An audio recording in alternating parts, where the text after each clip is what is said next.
And we're in. Welcome back to Next Stage Podcast, everybody. We got two guys from EuRECa Studios here. We got Jesse LeBranch and Tom, I already forgot. Stringer? Tom Stringer. That should be the easy one to remember. You know? We got the fancy French one. Yeah. I was looking at the spelling online. I'm like, I got to ask him how it's pronounced so I don't pronounce that wrong. Nice. So EuRECa Studios, that's in North Haven. Yep.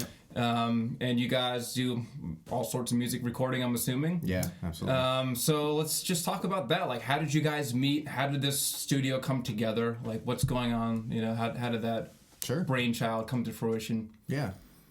We both went to college for audio. That's where we met. Yep. And like in college, you know, we were friends, but we were never super close or anything. Like we would play shows and hang out at shows and whatever. And then like after college, I think is really where we were like, okay. Yeah, why were you? You were at my place. We had both worked at Sam Ash Music at New Haven. I stepped outside. Jesse was already out there, and he had like a worried look about him. I was like, dude, like, you all right, man? What's going on? He was like, well, got this session at my house, but I don't have enough microphones. And I was like, well, I've got microphones. Right. Oh, and, so it was a microphone deal that brought this. Yeah. So I came over with my mics and we did the session together. And it was like, hey, what if I brought all my stuff over? You know, and we made like a super rig, a super recording rig, and then we did a year in a basement. And then after that year, we got our own spot to just kind of put all our stuff and start recording, making records. Start really making records. So was that first session like for one of your guys' projects or just somebody else coming to you? No, I was doing freelance work for a while actually first. I like started super basic stuff where I was just like, I have 8 channels and like 6 mics. So like, let's go. 2 of them are awesome. The rest function. I can make some cool noises.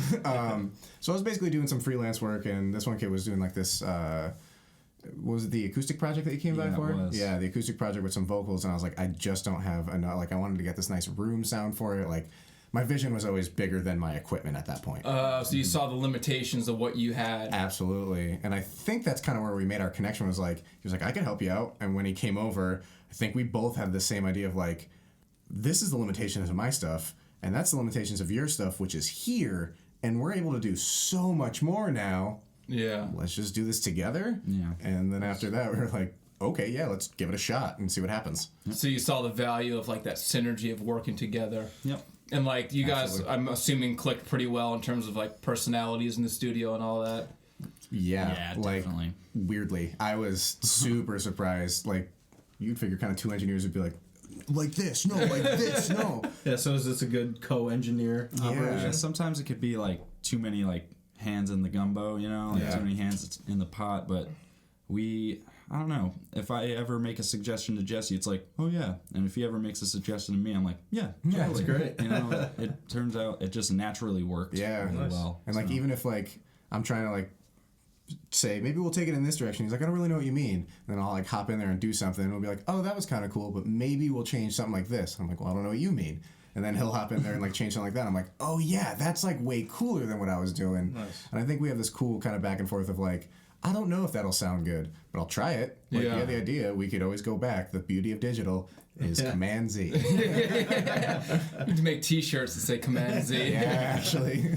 But that's great having that ability to, I want to say critique, but like comment on the other person and then not taking it personally. Yeah. You know, when egos get involved, it can be very hard to get work done because it's really the results, you know. Yep. And like having someone that you can feel comfortable approaching about stuff, and they're not going to like, you know, get an attitude with you. Absolutely, yeah. Especially when there's a client in the room. Yeah. Yeah. Yeah, definitely. So. And that does also help us out too, if I think we appreciate each other of like, all right, I gotta step away for a second. Cool, I'm gonna continue working, and then when you get back, I can step away for a second, and the workflow never stops. So you guys know each other's workflow, and you can kind of like interchange and definitely. stuff. And like we can kind of tell like, hey, you want me to jump in for a second? Yeah. Seems like maybe you're getting a little tired. Like, oh, yeah, you're right. Stressed out. Your ears are getting fatigued. Yeah. Ear fatigue, staring at the screen. Yeah. Getting dazed out. So how'd you guys make the move to the studio in North Haven? Was there any intermediary space between was it your house? It was my house, yeah, the basement room from there to the studio. How'd we get there? My lease ended. Oh, well, again, necessity, the mother of invention. Yeah. So yeah, we turned my basement into the studio there. The garage was like the live room. There's the spare room that was the control room. So we were like, it's so cool. We have separation and everything, which was a step up from anything I was doing before. Of like, let's run it from like the bathroom to the other room, and like I could hear everything, and it's like the doors are open. But we did that for a while, and then my lease ended.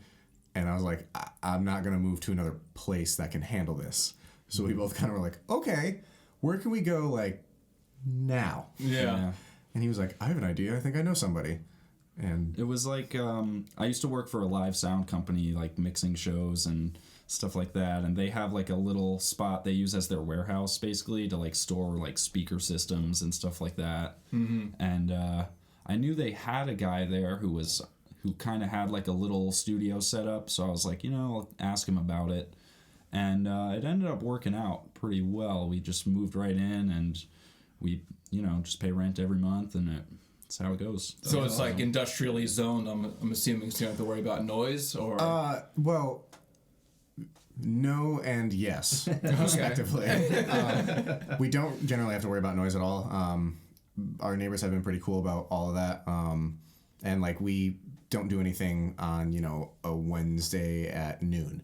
Right. We don't do anything during that time. It's during like the weekends, it's Saturday mornings, or if somebody wants to come in and do some short overdubs, it's at night. If it is something during like the middle of a workday where I'm like, okay, they're a realtor right next to us.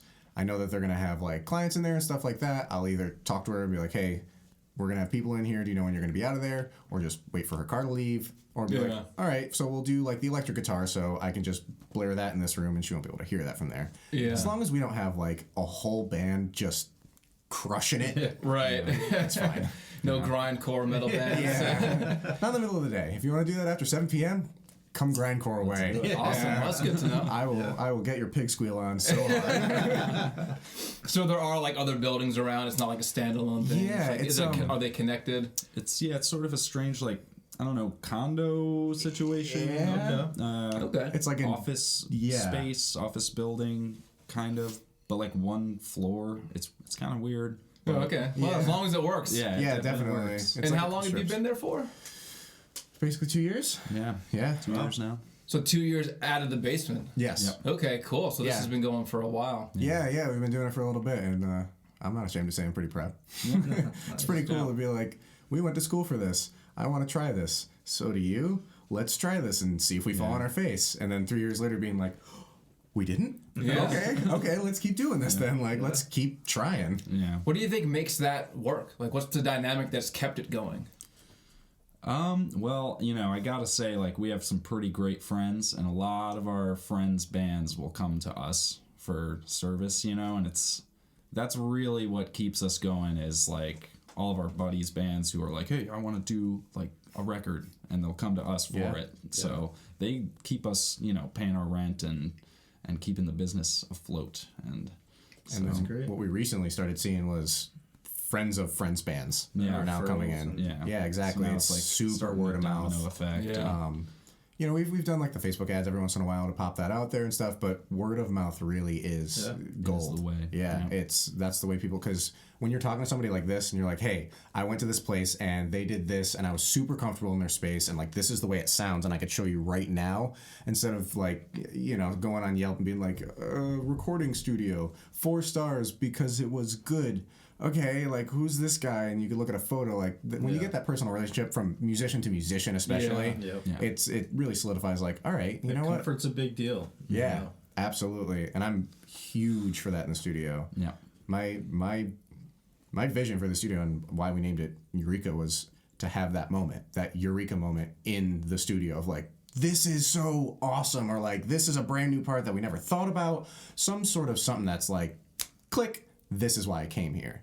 Yeah. And I really want to take the artist's vision and instead of just kind of like amplify it and be like, this is what you had exactly in your head, take it and bend it in different directions and see where you like and where you don't and try to create something with you instead of take something that you've created and give it back to you. Yeah. Right. You know? So would you consider that a bit of a producer role, or some people, I mean, I don't know if everyone knows between like recording, what an engineer is, what's a producer, what's a tech. Is there? What do you consider the separation of that stuff? The line is so blurry now. Yeah. It's hard to say. I mean, some people would say that even just choosing a microphone is producing. You know, true. But I mean, you know, we as we do a project with somebody, we start to get a feel for their taste, their vision, and what we can almost like get away with suggestion wise when we're like, hey man, like, you know, I heard this, and like, what about if we threw in like this wacky thing? And then if we've gauged it correctly, they'll be like, yeah, totally, that's awesome, you know? So the client is kind of, they're like the gives you a conduit. clue of whether you can steer it that way Exactly. or not. Yeah, definitely. You really got to feel it out because, you know, people's music, it's like their baby, and they're very protective over it. If you say like the wrong thing, they're going to be like, I don't know. Yeah. Nobody wants to hear they have an ugly baby. Right, yeah. Nobody does. Absolutely, and there's always, you know, some level of emotions involved and tied to it, you know. Right, It's like almost easier to work on somebody else's music than your own because it's like your whole identity's too wrapped up in it. Right, exactly. So that's where our role comes in of like, that's how you feel with yourself, and now somebody else is going to tell you that. Like, so we definitely had a learning curve in the beginning of wordsmithing, because it does come out, like, I'll use the stupid baby analogy again, of like, there's a difference between being like, that baby's ugly, and being like, maybe dress him in blue, or maybe green is his color. Put him in hats. Exactly. A bag over the face. But like, different ways of saying things of, you were really flat on that take. You know, maybe just a little bit more energy on that next one, instead of just being like, you're off pitch. Yeah. So it really, you got to learn to talk to the artist to get the best out of them. Not saying that the artist isn't good or anything, so they don't get in their own head. Yeah, you got to like massage them to where they need to be without being You too gotta like keep their feet "Get on the over ground. here." Yeah, definitely got to ease it in. So you mentioned about, you know, the environment and creating an environment of like comfort and all that stuff. Like, how do you do that with, I mean, the physical space and also, you know, just the vibe? Like, what do people walk into when they walk in there? Well, they walk into like this little like foyer area that just has like this glass window that just has EuRECa audio on it, and then a bunch of massive speakers that they're storing. Like just down the hall is just huge 7-foot stacks just going down it. Sets the vibe though. It's a cool backdrop. It's cool. Definitely, yeah. I mean, it's all audio space, but you know. and then our control rooms, we split off to our control room, which we keep a little dimmer lit, and like there's a little touch lamp in the corner. I burn incense in there. There's candles, and we got like these little rubber figurines, and the walls are a darker color. Any instrument you could want is just kind of in there. Yeah. That usually puts people at ease when they can just go in and like pick up an acoustic and just fiddle on that for a bit. Yeah, we have what, 7, 8 guitars just sitting in there, saxophone, glockenspiels, shakers, and everything just sitting around. Synths, keyboards. One bass. Guess that's all you need. Bass. Really is, Hopefully it doesn't get a little overwhelming at times when you're trying to mix something or relay a message to somebody who's playing the glockenspiel. That's why we have that outside area. I'm like, hey man, there's a TV out there. Oh yeah, that's cool. But yeah, that's kind of how we try to do like the space itself. The live room. The one weird thing about it is somebody that was there before us who was doing some drum lessons was like, I'm gonna paint the ceiling lime green. And then everyone was like, yeah. And I was like, why? I mean, I guess it makes it look taller, but like, interesting choice. But we have all these soundproofing clouds that are over it, so it does cover a lot of it. What do you mean soundproofing cloud? Like it looks like a cloud? Like it's just soundproofing that hangs from the ceiling. It's like suspended in air, and like it's like this giant cube, basically. It's like Is it white though, like a cloud? It's black. It's a rain cloud. Yeah, it's a rain cloud. Yeah.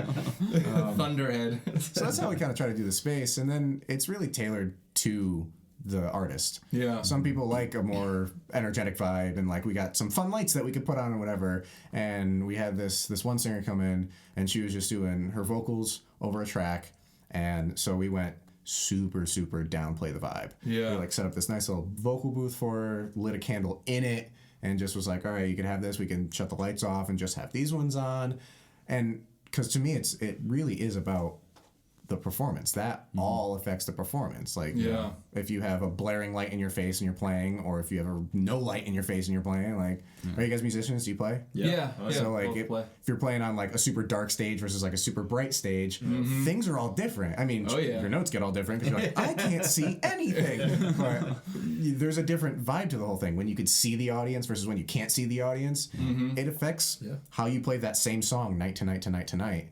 And when you got one recording of it that's going to be the recording of it, you better love it, you know? So I want to take everything that you had here and go like, blah, yes, that's perfect. That's what I wanted to hear come from myself. So you want people to puke in your studio? I mean, if that's what it takes. We have a bathroom. Just don't puke on the glockenspiel. It's a pain to clean, all those little keys. Aim for the hardwood if you're not going to do a garbage. Please no carpet. So, have you ever had any people like request stuff? I've heard of like, you know, famous singers like Rihanna or whatever, like wanting like doves in the vocal booth flying around them or crazy things. Has anyone ever like? Like some of those. Why do you think it costs $1 million to make up one song? I mean, recording camps aside, doves aren't easy to get. Not too much. I so. think we've maybe one band was like, "Do you have those lights?" Or like, "Can we turn those lights on?" I remember because we have like a tree of lights in the back that's just like all different colors, and I think one band asked us about that. I think they might have been like, "What is that?" And I was like, all excited about it, being like, "Oh, it's super sick! Check it out!" Turn it on. So you pretty much pick up on their vibe and sort of like, what if we did this here? You kind of make suggestions for what you think they're kind of going for. Yeah, definitely. That's important, man. Creating an environment, creating an experience, as you said, is the performance. You know, that's most important, and personal too. Yeah, absolutely. I try to keep it super personal because music is. Yeah. We both really try to we both agree on having a meeting before recording to talk to you, not about the recording process, about your project. Yeah. What is it? Project, your expectations on how the process will go, what you want from us, what your expectations are about. Expectations are very important to just have on the table before we start any work. Because, I mean, do you think this is going to take a few days? I don't know. Like, it might not, you know? So, expectations and vision. And then just taste and what people are into and, you know. Where did it come from? Yeah. Why did you start this project? We're just starting this one now. Okay, I won't mention any names. That is pretty much the opposite of how we have done every other recording. We generally really like to go, all right, let's get like a live tracking basics down and we can capture the drums really nicely, but we want all of you playing so the drummer plays like he's playing with you guys. And then we could overdub stuff after that and maybe keep the bass from that take or whatever. And this one's going to go in the complete opposite direction of he just started with electric guitar to a click track. And there will be drums. Like a drum kit to it. Okay. So we really sat down and talked to him about like, why? Like, have you thought about this? Not even in like this is like crazy of you, man, but literally like, how come? Like, I want to understand why you're coming from this spot, why you don't want to get this. And we talked to him about how he had these visions of these songs and some of them were half written and he wants them to kind of come to fruition in the studio and wants to do all these like polished type things. So that's how we kind of like, I'm saying we tailor things to it of we like to do things a certain way, but if you don't want to do it that way, we can make it work. Yeah. You know?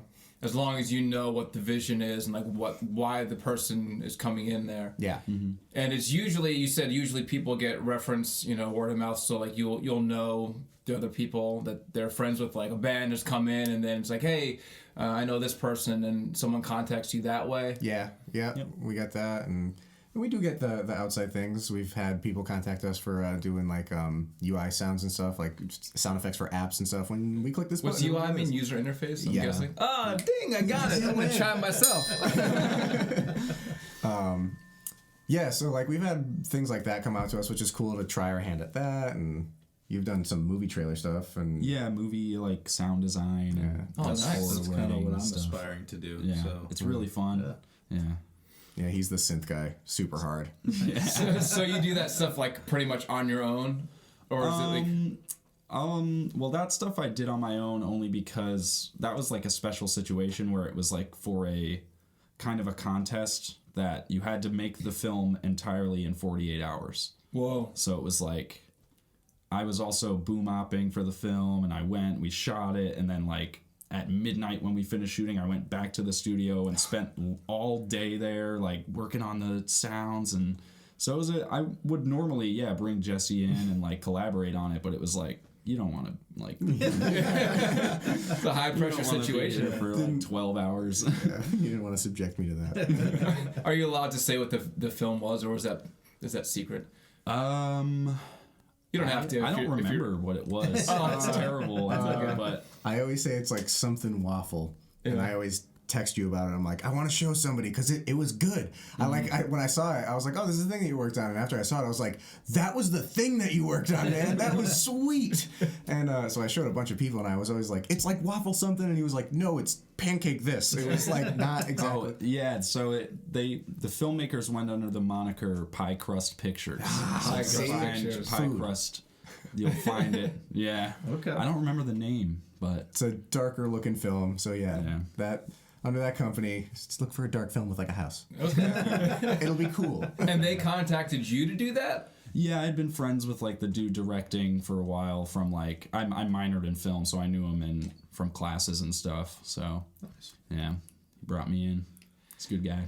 So with the whole, studio thing, obviously you talked about how you got started, and it seemed like kind of a coincidence thing. You had a project met together. What's your philosophy been as it's going? Like, what's the bigger reason for why you're doing this or want to do this? I love it. Yeah, I love it so much. It's being a part of. I mean, the record making process is this collaborative process that. It just, when you're in it and doing it, there's nothing else, and I just want to be a part of making things that are like greater than the sum of their parts and will outlive me, like hopefully, you know. Yeah. And this is why we work together. This is my answer. Can you say it the same, just in your voice? Actually, I have a question for Tom. Yeah. When did you start playing music? Jeez. Yeah, right? Okay. That's what I don't know. Maybe I was 10. Okay. All right. Yeah. Because that was my other thought, too, is like, I've been playing music, since I've been this big. When my step-grandmother was like, here's a little Casio keyboard, and I played it for 3 years and then took it apart and put all the wires in different spots. But like, made your own patches? Yeah, exactly. It played Happy Birthday once, which wasn't programmed, and nobody believed me because I was like 11. And I was like, no, I touched things and it happened. And my mom was like, sure. Good for you, creative boy. Were you licking the batteries? That was at a later date, but yes. But yeah, I've been playing music since I was little. My mother plays guitar. My brother plays, he was in metal bands when I was growing up. He's 10 years older than me. Yeah. And music has just been in both of our bloods for forever, and it's just like I can't not be around it. Yeah. And when I found something to go like, I could record. I started recording my own stuff. I'm sure that's why. Yeah. Like I was doing that in high school, being tape the Rock Band mic to the lamp. Yeah. Absolutely. Oh, you mean from the game Rock Band? Oh yeah. Oh, that's a functional mic. Oh yeah. You even turn the drum set into like a MIDI controller. Yeah. Really? So you actually use Rock Band components from the game to make music? Well, yeah, that microphone, I had no other way, or I could have just like sang into my laptop, I guess. Yeah. Do you have any of those recordings still? I don't think so. Your Rock Band originals? I've had many hard drive crashes since. My mother definitely still has some because I started using her desktop with like the little 1/8 inch mic. Yeah, that like came out that was like black, like this long, just hardwired in, and like I would just throw that thing on the basement floor and be like, I want to play drums, and every track would just come out like, and I was like, cool, that's me playing drums. And like, from that moment on, I was like, yeah, this is probably something I should do. Like, this sounds terrible, and I am having the best time ever. Yeah. So you filled up her hard drive with all those sweet samples? Yeah, exactly. Why is my computer so slow? No, Mom. You must be going on weird websites. You're like, it must be porn. This is obviously porn. It's not the music. I'm watching lots of porn, Mom. Okay, that's fine. Just don't take the music from me. Yeah, exactly. Ground me for that, but I will still play drums. So you guys both played music before you started recording? You were in bands and things like that? Yeah. I mean, any particular... You started on the Casio, started hot wiring that. Yeah. What did you start off playing? I started on a cello when like in school they were like you could do orchestra now, and I started playing the cello. I think because I had a cousin who played cello, and I just like put that together. Yeah, and then he made it look really cool. Yeah, that'll be for me. You play cello? Totally, it did look super. I'm gonna show you up at the next family gathering. Doing cellos? Oh, yeah, right. Oh, man. Devil went down to Georgia on cello. I mean, I never got that far because it would be like you can join orchestra this year, and then the next year you can join band. And for some reason, like that made it seem cooler to be in band because you're older and you can join band now. So I had switched to like French horn. I don't know what I was thinking. I played French horn for like a week, and I was like, I hate French horn. And then I couldn't go back. It was like too late to go back to cello, and my dad was like, I'm gonna just get you a guitar. You know, you liked strings. So. It goes with your last name. Yeah, exactly. So that worked out. So then guitar, was that the thing that you really started taking to? Like, that's like my first instrument, I'd say, is guitar, yeah. So. Because you can actually like learn songs. Yeah, I could play it unlike the French horn. Which is you can do so the intro to You Can't Always Get What You Want by the Rolling Stones. That's the only French horn I know. Yeah, right? Popular music. So, in terms of like music that you guys like, I mean, what do you guys have specific genres that you're into? Like, I mean, you can fight over who gets to answer this one first. I mean, we definitely have a big center section of stuff that we like together. We definitely branch out on some. I wouldn't even see some of the extremes because some of the extremes are right in the center. Like we both really like weird noise stuff that happens where people listen to it and they're like, "When does the music start?" And I'm like, "For the last 15 minutes. Like this is my favorite track by him." Such as. I mean, like Morton Subotnick, like weird like synth music, and like Orbital, or even, like Orbital, because they're great. But then, like, I'll run the gambit from, just because I said that, Run the Jewels, to, like, going to the side project Beastie Boys, and then I used to really be into, like, metal when I was growing up. I mean, you can't tell by the way I look, obviously. But yeah, like, in high school, I was just like, if it's tuned lower, it's better. And, like, I remember, like, I was just looking for the most... worst band names I could find of like Thy Art Is Murder. Yeah, that I want that like on a T-shirt just to tell people I listen to it. And then I secretly Anal loved cunt. it. Yeah, exactly. All that cattle decapitation. I was like, this is great. It's just for like 3 minutes straight. Pretty good at that. Yeah, I used to. That was like my thing too. Of like, I'm gonna be just like them because they're tough. Because you know I was still not growing a beard. So it's like I'm gonna be tough so I can scream. Yeah. So I started with that stuff. And then I always grew up listening to like Bob Dylan and stuff like that because my mother loved Bob Dylan. So we kind of like fell in that together. And then as I grew up, I fell out of Bob Dylan love because my mom loved it and fell into Bob Dylan love because of what he does and just the stories that he tells. And then I fell into folk in general. And then like, you know, I remember hearing Joni Mitchell's Blue for the first time on vinyl and being like, this is life-changing. I just remember like, not knowing, because I was still young, obviously. Yeah. Not knowing exactly what she was singing about, but just crying. Being like, this is making me so, like, you are so sad, and, like, this is beautiful at the same time. So I really fell into that folk genre, too, and then I grew up a little bit further, and I kind of went the other way into metal. And then as I got older, I kind of veered off the other way and went into, like, the folk punk genre. And I was like, it's both of them. And, like, bands like, I love Larry and His Flask. They're, like, this really... sweet band where the banjo player plays super fast, but he just uses like a normal flat guitar pick, flat pick, and the drummer stands up and sings and plays, and like everything's like very oompa oompa oompa and that's very much so what my band is now. We're very oompa oompa, and we're like if Johnny Cash was super pissed off, so like I fell in love with that, and then take all these other influences from like the heavier days, from the punk days, from the, you know, I love Bach and Baroque music and all that kind of stuff too. I really fell in love with that, especially when he does all that harmonic minor sort of stuff. Like that became my bread and butter. So I just went everywhere, and then fell out of love with mainstream pop. Yeah. Well, it's important to have that vast, you know, wealth to draw from when you're working with artists because you can dig on whatever they're doing, even if you're like, I may not put this on my playlist, but I can dig where you're coming from. Right. And you can probably take the elements that you think are cool and some of this more fringe music and say, like, can some of this maybe creep into here a little bit? Exactly. Recording and producing music has done so much for just my taste, you know, and in a sense where like I used to be like, I only like lo-fi indie rock. And now I'm like, damn, that new Ariana Grande track is so hot as good. fuck. You know, like, and I like love pop music now because I can appreciate the fact that like that music, it's almost inhuman how perfect it sounds. Right. And Yeah, it's well, like it the is. fact, it's like the fact that people can make that is incredible. It's like, you know, it's crazy. And I mean, what really did it for me was interning at a studio in Brooklyn and just like watching pop get made. And I was like, this is freaking crazy. Like, oh my God, how can they do this? You know, like. What did you learn from seeing that you maybe didn't know before? Like, did anything surprise you about that experience? You know, the fact that it was just so like laid back and it was very like low stress. And it wasn't as nitpicky as I thought it was, you know, and you'd think it would be because it is like this perfect entity of music. Yeah. But like, it was really just like, we're doing this, like, here's the song and, oh, okay, go sing it. And we'll put like a synth and it was just like, yeah, we'll just make it. And I was like, what?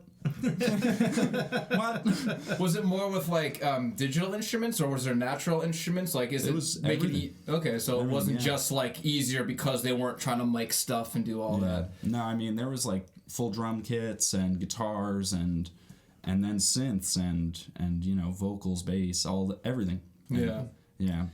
So you come from like the indie rock world. Is that your? I mean, he's the metal folk head, and et cetera. And so, do you come from indie more? You said that. So I mean, I really came up listening to like lo-fi and like Built to Spill and like Modest Mouse and just like it like sounds shitty, but it's just a dude singing these like lyrics that like you gotta work hard to figure out what he's talking about. You're like, what are you talking about? Neutral Milk Hotel. Yeah, Neutral Milk, love him to death, and you know, and I love folk music too. Like Elliott Smith is my favorite artist of all time because he's a saint, and stuff like that. And I've really just branched out, and I like metal too, and I like pop music now, and I love electronic music now, and it's done a lot for me because I just think like, you know, if this came into my studio, I like, no matter what it is, I would love it.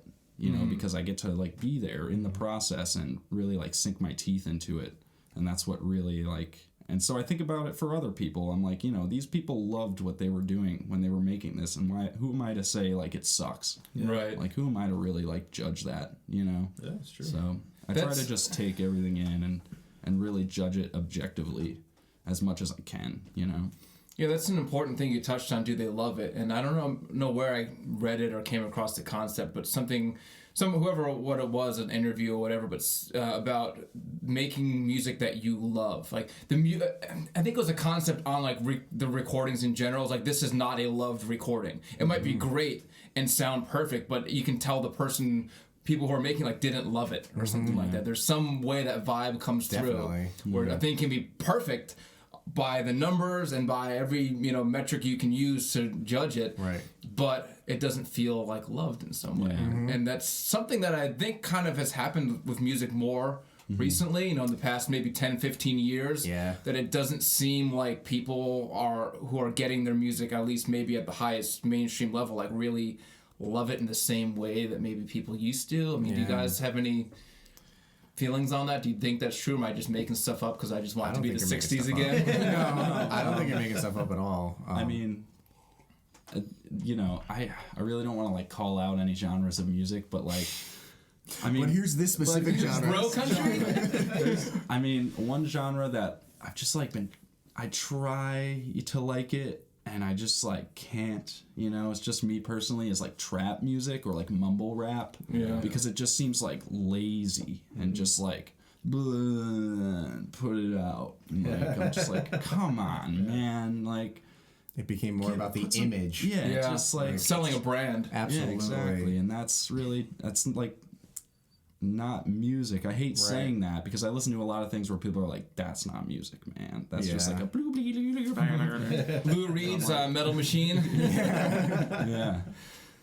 Yeah, I definitely agree I'm with like, that. come on, man. You know, like give it a I'm little. going with your 60, like wanting it to be the 60s again. What I've really, really noticed is if you talk about any of these like megastars right now, who has dropped multiple albums in a row and who has dropped thousands of singles in a row. Yeah. It's all about, here's this new single, buy it, buy it, buy it, buy it. It's over. You're not caring about it anymore. Buy it, buy it, buy it. The next single, now you're not caring about it anymore. Like, I'm terrible at picking out super specific ones, but I'll use a huge scapegoat. I'll just go with Justin Bieber and go like, when Baby came out, it blew people's minds. And it was music changing. I mean, I saw the merit in the catchiness and kind of what the structure of the song was and how it could get sold in many places and product placement, whatever, blah, blah, blah. I didn't love the song itself, right. But I saw what it did. And then when, like, you know, he goes on down the path and releases these next singles that are coming out, when's the last time that's been played on anything ever? They just forget about it. And I think a lot of this, instead of it coming from the brick building with, like, Carole King writing a bunch of these songs for people and they're putting them on albums, it's just becoming part of the disposable society of like, let's just pump this out. ADHD kind of society. Exactly. Like, you're a star today and in 3 months we're going to forget you. Yep. And I think that really comes out in the whole trap, that like mumble rap type thing. The even some of the electronic stuff too, like the weird, like some of the dubstep stuff of like, there's this guy like Sluggo a while ago that people were like, this is like amazing. And then like people were like, who is that guy? So he just, wrote 5 singles, put them out, sold everything, which was like, all right, well, I guess that's over. Yeah. And like nobody's out to make those big records anymore to say something. It's about like, look at my music, not like, I made something like this is something that I love. Here's what I'm thinking. This is what I'm saying to you. Here's what I want to communicate. Message. Yeah. And even like shows aren't the same anymore. Like when you used to go see a show, it was a show. It was a spectacle. People screamed through the whole thing. Yeah. And now people go to whatever show that they're seeing in like this big stadium. They do this. Yeah, and they stick and they their get mad at you if you bump. You can bump me, bro. I'm like, dude, you're in the pit. Like, get out of the pit. My video's gonna be blurry. Your eyes are seeing it now. Enjoy it now. Yeah. So, what do you guys think drives that disconnect, as you said, between the music being consumed and disposable versus like precious and like an album? You said the album versus the single. What we're seeing now, like, what drives that? Money, the machine. Yeah, I really think it is. The music biz. I mean, music has become such a difficult business since streaming has started, and now like people don't sell records anymore. People barely sell singles anymore.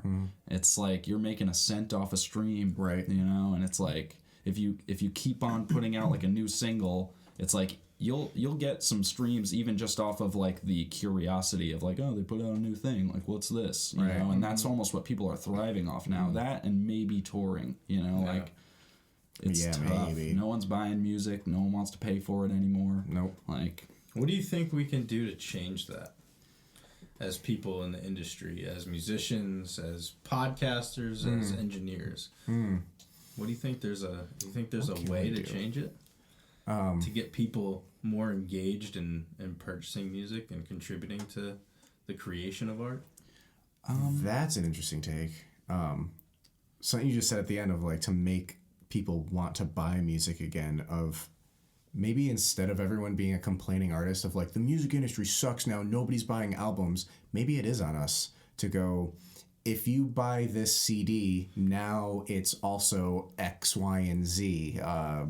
I don't know. I'm just trying to spitball, brainstorm ideas. Maybe right custom artwork that goes with it or something, or like limited, one of 100. Yeah, exactly. In your CD player, it's an audio CD. In your computer, it's a DVD of behind the scenes of it being recorded, or it I think has. that's something interesting about the Patreon platform. I don't know if you guys are familiar with that. Definitely. It kind of like forces people to be engaged with the music and like offering different tiers and that kind of thing. It's an interesting platform. I'm not saying it's perfect by any means, but definitely some sort of incentive thing like that. Right. I mean, because I feel like people are just kind of like stuck in this rut of how they're supposed to be obtaining the music. Right. And why would you buy a CD? Right. I can literally just say, okay, Google, play this on Spotify, and it just says, okay. People that I get it. You know, creating records and local bands that are putting their music out that, people just go on Spotify and listen to it instead of buying their hard copy. Right.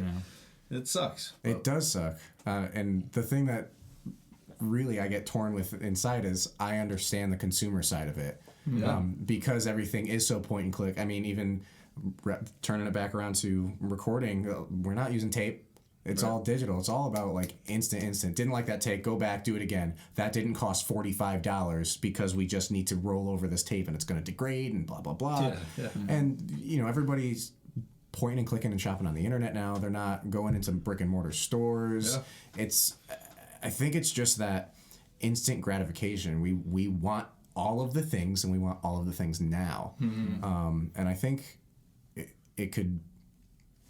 Just if we took a breath and kind of took a step back and a little bit more collective mindfulness of like, we are all people here and you're making music, which is something that only we do. And like, not to get all weird and heady on you, but no, like, please do. I love this kind of stuff. It's like right up my alley. As a human being, we make music.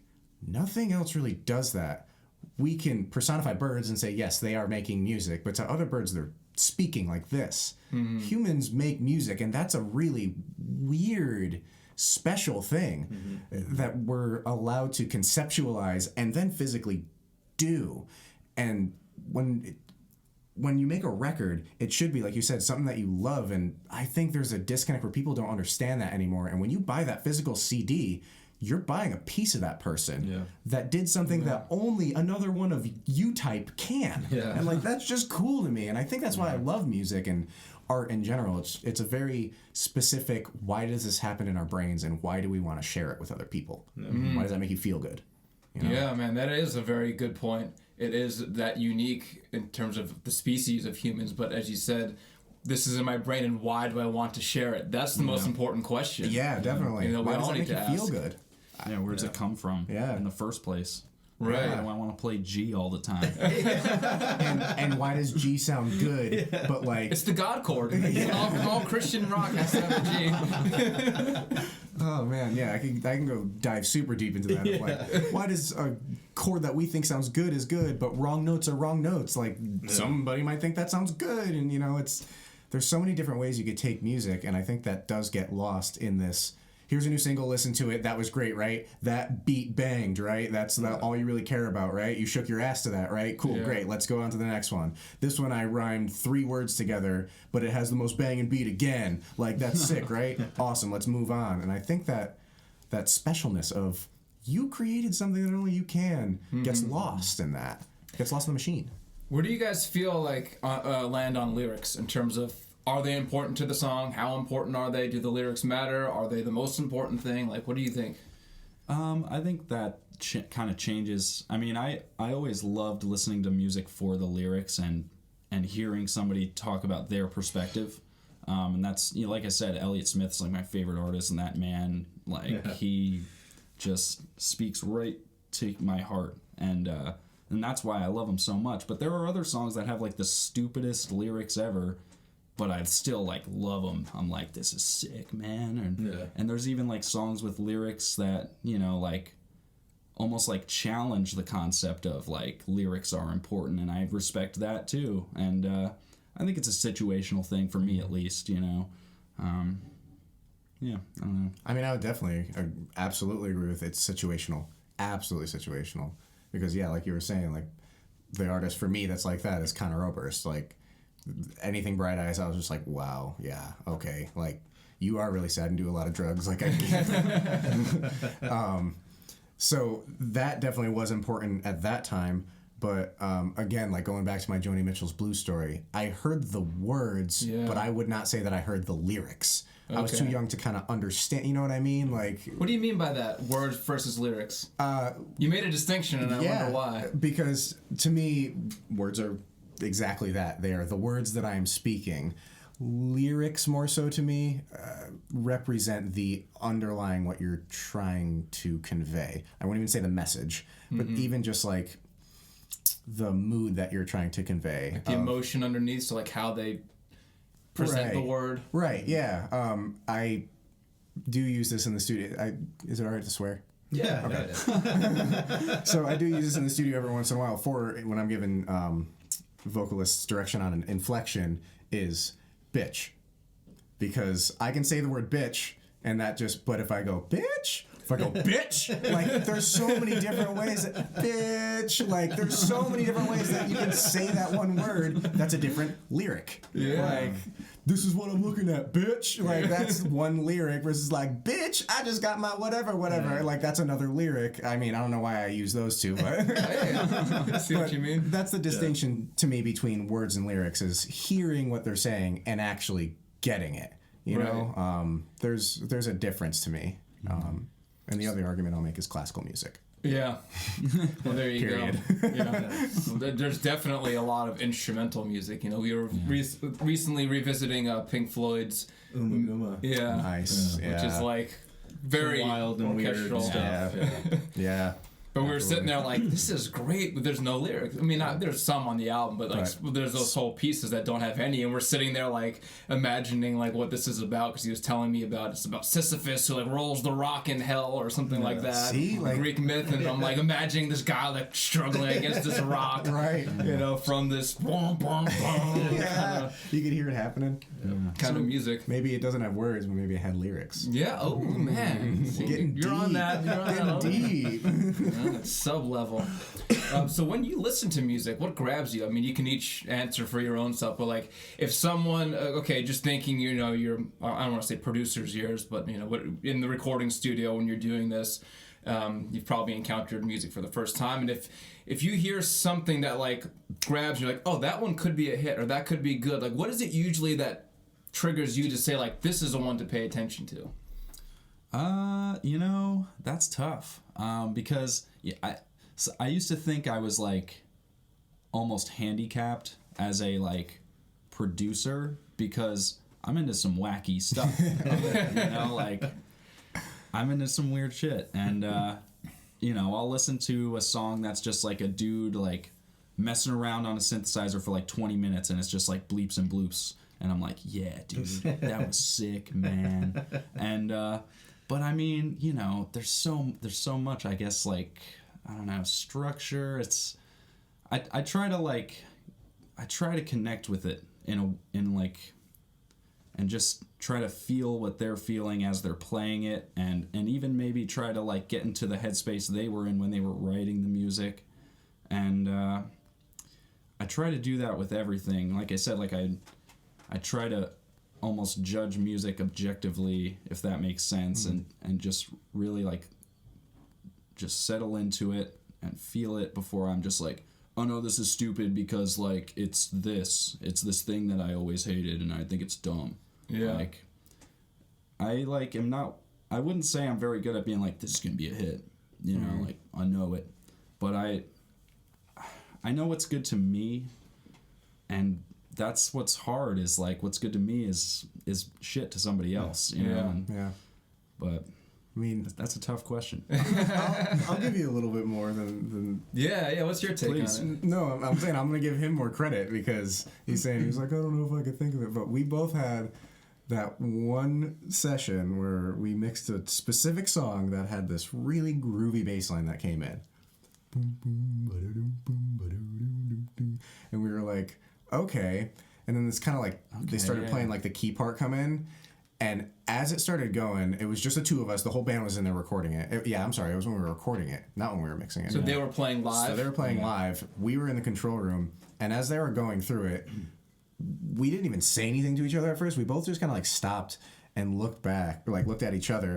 And I was like, this is like almost a tune that you think you've heard before. Like, and that to me was like, this one could get shopped around. Yeah. And like, I did some research to be like, is it something I've almost heard before? And it literally was not. It was something my brain being like, yeah, like not even, this is stuck in my head and catchy, but I like fell into it and was like, yeah, I'm in this song now. This is cool. This is really going where I want it to go.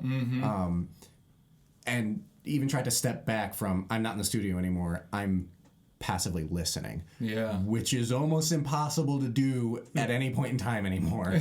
Just to be a listener. But tried to really do that going like, I was hearing it for the first time, but I'm hearing this for the first time as like, I'm on my couch at home. I pop this on whatever streaming service because I'm not going to buy a CD because I'm part of the Part of the problem? Yeah.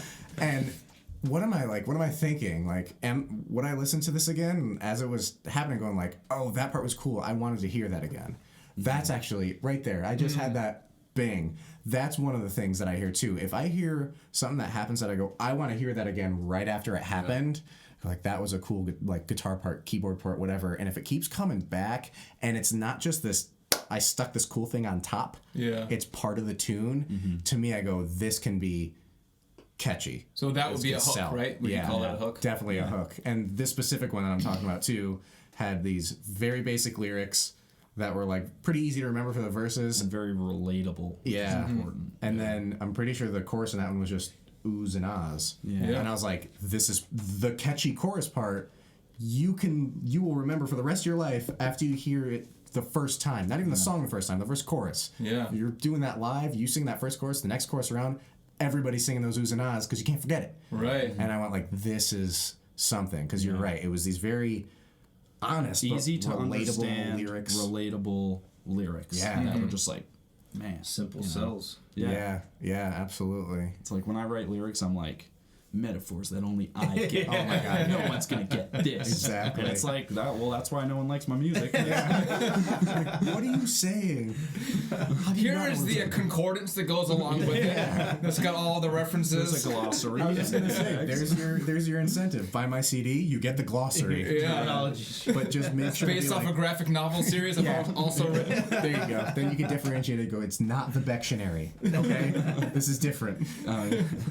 The Bectionary? What? Oh yeah. Like Beck? Yep. He has a Bectionary? Okay. Yeah, because he Oh, just he does would. things like Odelay. It's a word. It means this. Here's a song called Odelay, and it goes like this. Odelay, and you're like, okay. Scientology. I used to believe it. Now I don't. Get crazy with the cheese whiz.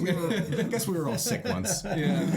He does have some weird lyrics like the beefcake pantyhose. I'm like, what is Yeah. It sticks in my head. Yeah, though. Loser's got a lot of it. That song's man, chock full of it. It almost reminds me of like the Captain Beefheart thing where it's like you wonder are they like mocking stuff while they're doing is it? this serious Yeah. or not? But it's amazing still. Yeah.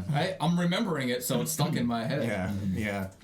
So if somebody were to be interested in recording, wanting to come and record at the studio, just or in general, like what advice would you give somebody who's like preparing their material? They're writing songs, they've got songs together. Like if you could intervene before they come and sit, what would you tell someone to like focus on before they make that step? Sure, yeah. Start with practical stuff. If you could practice to a metronome, practice to a metronome. Please.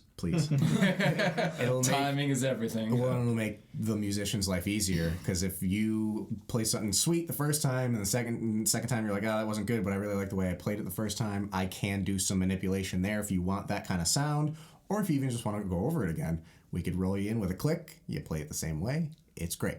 Yeah. We can do multiple takes. We can do the live band playing the same song 8 different times and take the verse from this one and the chorus from this one, and they're on time. It's not that like, okay, now the whole song's going to be a half step up because you played it slow, and the Beatles did that and it was cool, but nobody's going to think that's They had cool George anymore. Martin behind them doing that. Exactly. But yeah, no one's going to think that's cool now because, again, not the 60s, so Yeah. people aren't cool anymore. Talk to each other. Talk to each other. What do you want from your bandmates? Do you want them there for all the sessions? Do you not want them there for all the sessions? Do you want to do basics all together? Do you know how many songs are going to be on it? Do you know the flow of the songs even? The flow of the songs isn't super important, but it's a good thing to think about before you just step in and go, I'm going to record a bunch of crap. You're going to put it together, and then I'm going to have a bunch of that stuff, and then we're going to maybe, I don't know, this song is supposed to be sadder than, no, it's supposed to be happier than that. Okay, yeah, and no, this one had the saxophone over it. Like, there's a lot of that kind of stuff that happens. Are you guys cool with the songs growing in the studio? Are you cool with other instruments being played? I just say really, Don't rush it. yeah, don't rush it. if Think you about have all like else. don't rush into the studio to record your music. Like, sit with it, make sure before you go in to record it that you have what you want prepared, and it's just going to make the whole process a lot easier when you have like a vision to strive for. And also practice before you get there, because you don't want to waste hours It'll save you money. trying it. Yeah. It's just to save you money, but really don't rush it. Everybody's really just trying to like go in and get it out and share it immediately, and like take your time, make sure it's exactly what you want before you get in there, and then make it happen. You know, that's really important.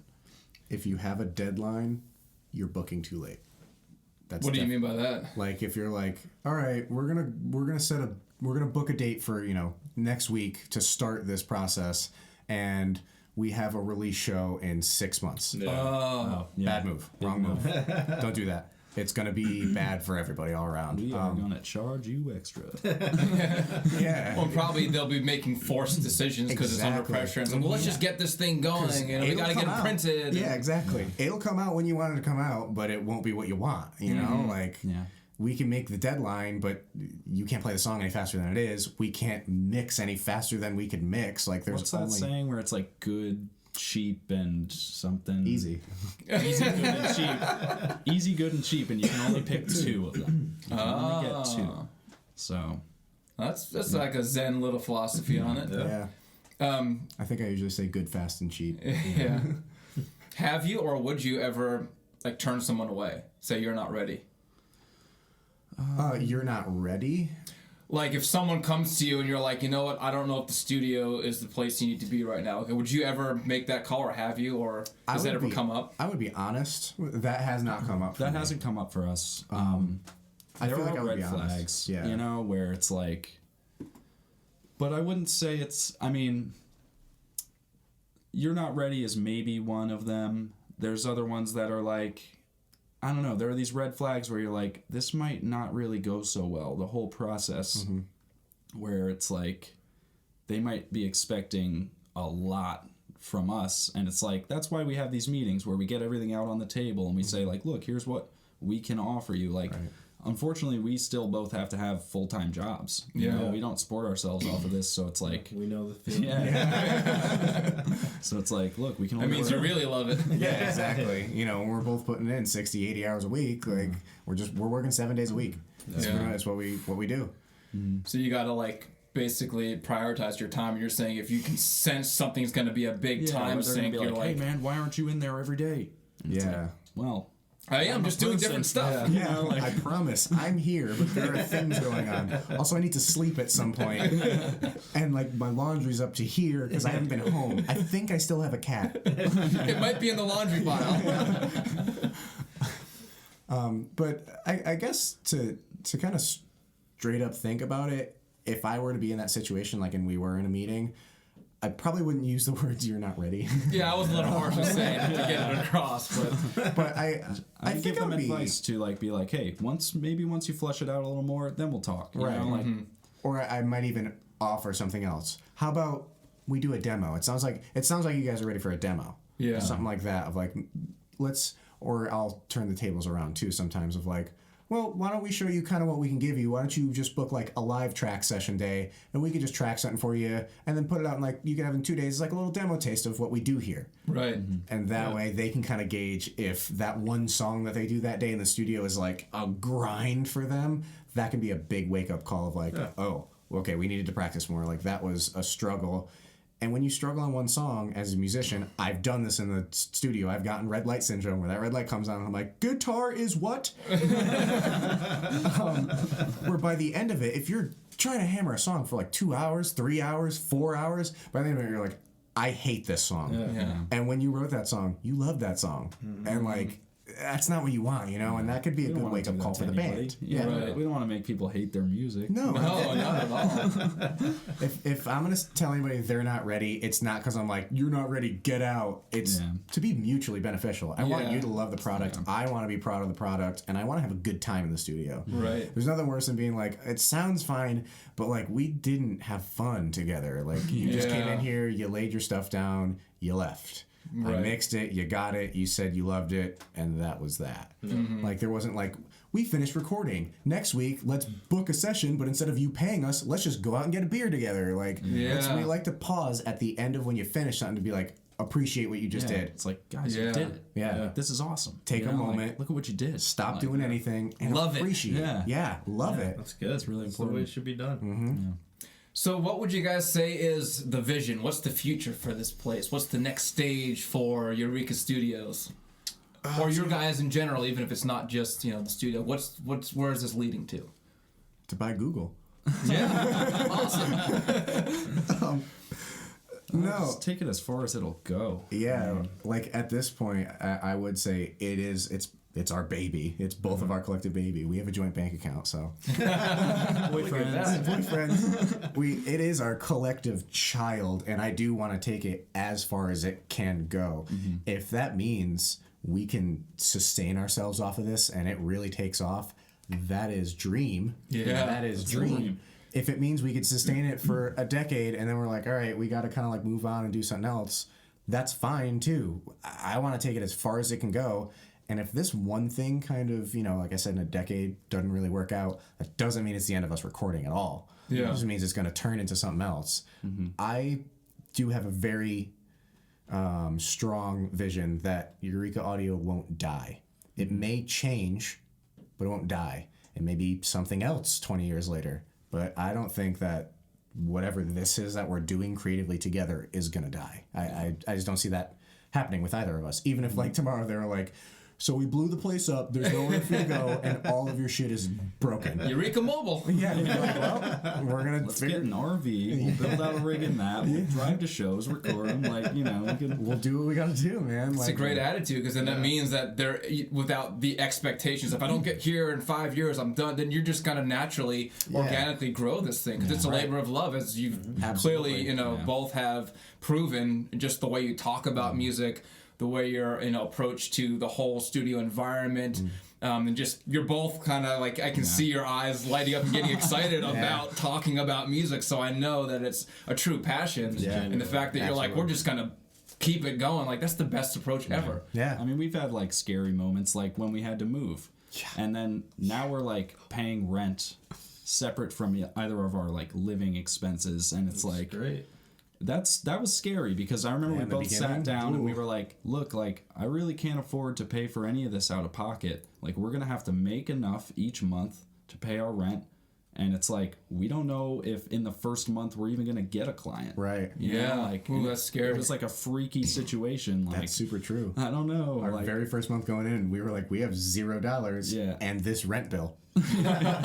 And we're just opening up. The thermometer's here. We need it to be up here. Exactly. We're like, so let's try to get a client. And then it snowballed from there. So it's worked out so far, and it's like, we'll just keep doing what we're doing. It's been working. Yep. Yeah, so how can people get in touch with you? What's this is kind of, we'll wrap it up with like the kind of links, shout outs, whatever, how you want people to how can people get in? First and foremost, EuRECaAudio.com. Go visit that. There's examples of our work up there. You can listen to tracks and everything. See some photos that I took of like bands and stuff. There's links to all the band's music too. That's not just on our site. There's places to get in touch with us there. It'll link you right to like an email with us. Our email is eurecaaudio@gmail.com. And just a note, EuRECa is spelled EuRECA. Like record in the middle. Like record. There's the pun. And like, here's the screen grab of the logo. Well, it's a cool logo because it has like, it's in red and it's got the little dot. It's like, it works very well. I feel like if you search EuRECa regular word, you're not going to find us. Yeah. But if you search our special spelling, you might find us. So I had no problem plugging into Google. Nice. So it came up right away. But yeah, that's our website there. Our email is EuRECAAUDIO. So there's both A's, EuRECa Audio. It's not a shared A thing. We're on Facebook, EuRECa Audio on Facebook. Instagram. We're on Instagram. Follow us on Instagram, EuRECa Audio on Instagram. We post some cool stuff. Yep. And all the standard platforms. That's good, having a presence all around. Yeah. Any like final words of wisdom for the people? Anything that you want to impart to listeners about music in general, about recording, about, I don't know, weird philosophies of underlying species inclinations, anything like that? Okay, we'll start with weird philosophies. Yes, my favorite. Drink your cup of coffee in the morning slow. And I mean slow. Brew the cup and watch it brew. Pour it slowly and watch it in your cup. And then drink it slowly. Really feel everything that's happening. It's warm in your cheeks. It's warm when it goes down. It's warm in your stomach. It'll set the tone for your day. It's different. When we have long recording session days coming up, it's exactly what I do in the morning. I'm all about that like mindfulness. And I use a French press too, so I'm like watching it brew. I'm like, whew, and like I know I'm sounding super hippie-ish, but you know we've already established that we all wish it was the '60s. So Nothing wrong with that. yeah, and I think that will transition segue right into audio, help you appreciate some music more because of, let's link it somehow. There we go, transition. Yep. Where's the bridge? Going back to here's the new single, let's dump it out. Here's the new single, let's dump it out. It'll help you do that in music too. Just kind of in life, I think that's a good thing to do. If you're listening to a song, really listen to it. Listen to it again. Listen to it a third time. Find a different part that you didn't find before. Listen to something that you thought was amazing, then listen to something that you thought sucked. Why? Yeah. Why were those two things happening? Yeah, don't just think like, oh, I didn't like that, and then just that's it. You know, like why didn't you like it? Yeah. I mean, let's talk that over. We do that all the time in the studio where an artist is like, I didn't like that take, and we're like, well, why? Yeah. You know, like because we want to know what you're gonna like and help you get there, and Yeah. so I guess our parting wisdom is question everything. Yeah. Question everything. That's great. Yeah. Thank you guys so much for coming up and Absolutely. for doing the interview. It's been really fun. Yeah. I mean, I'm sure we'll stay in touch. I'd love to, do it again sometime. Have you guys back on and Maybe check take a in. tour of the studio. Yeah, absolutely. anytime. We can do something from there, but it's been awesome talking to you guys. I can tell your hearts are in the right place with this. The passion comes through. It's really does my heart good to know there's people like you out there making these opportunities because it's like that's what musicians want to be able to connect to and walk into a place where somebody at the other side cares just as much about the product going out the door and what's coming in the door as the artist does. So seems like you guys are like perfect for that. So That's awesome, man. I learned a lot, and thank you so much for coming on. This has been Thank great. you. This Thanks is for a lot of having fun. us. Yeah, it was awesome. Yeah. All right, everybody. Thanks for checking us out. Thanks for listening or watching if you're watching, and we love you all, and we'll talk to you soon. Peace.